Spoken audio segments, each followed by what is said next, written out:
Here are 8 random facts you didn't know about Astroneer. Number 1. Oxygen and power nuggets. Oxygen and power nuggets used to be found on the surface of planets and in caves. You could collect them like any other resource, and that was one of the main ways to replenish your oxygen or power in the early game. Because basically back then everything was much harder, you couldn't just get a QTRTG pretty close to the beginning of the game, also a portable oxygenator, or all the snails that give you all of that. So you had to rely a lot on tethers, oxygen tanks, and these resource nuggets that you would find on planets just like any other resource, and you would just collect them and fill up your backpack. This is just a weird thing, not in the game anymore. Let's move on to the next one. Number 2. Spooky Squash. A lot of people don't know this one. There are 2 types of Spooky Squash in Astroneer: Smiling Spooky Squash and Stunted Spooky Squash. You are probably used with a Sturdy Squash that comes around every Halloween, but the Spooky Squash is a different thing. You can sometimes get Spooky Squash seeds from your Sturdy Squash, but that doesn't really happen. Where you can actually get a ton of these is by blowing up pumpkin shelters. If you don't know, the only way to unlock the pumpkin shelter schematic is by completing Astroneer's annual Halloween event, which is called Exofarm. Actually, I've got a playlist about that on the channel where I completed the whole event. It should be on screen, so if you're interested in that, then you can go watch it. Number 3. Snail combo. If you have Stilgar, Princess, Bestefar, Rogel and Enoki in your backpack, you automatically turn into an unstoppable beast, essentially being in creative mode but without the flying or the drone. I've mentioned this before, but gastropods or snails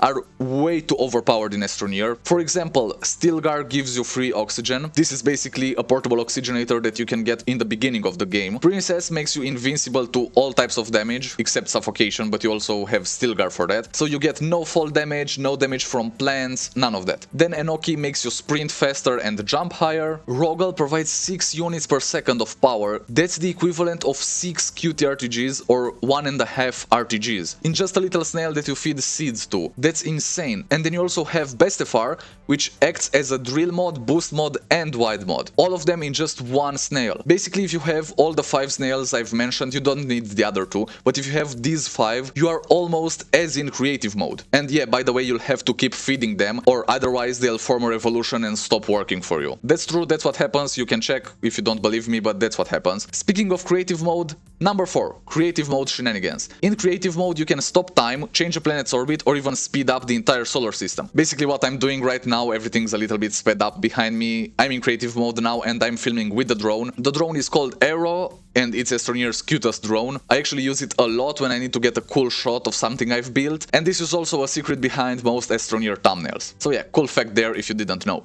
Number 5. Colors. There are no less than 107 different terrain colors in Astroneer. Yes, there are over 100 terrain colors, and there are only 7 planets, so that would mean around 15 colors for each planet. These are on the surface, in the caves, near the core, everywhere, but there are 107 colors for the terrain in Astroneer. You can capture each one using a terrain analyzer, but I haven't heard of any player who has managed to collect all 107 of them. I mentioned these are also in the caves, deep down, on the surface, everywhere, so you'll have to look hard to find most of them. But if any of you have actually got all of them into terrain analyzers, make sure to send me a screenshot, I want to see that. And if enough people want me to do that, maybe we'll do a live stream where I try, and I underline I try, to collect all of them. So let me know in the comment section below if you would like to see that. Number 6. Snail drivers.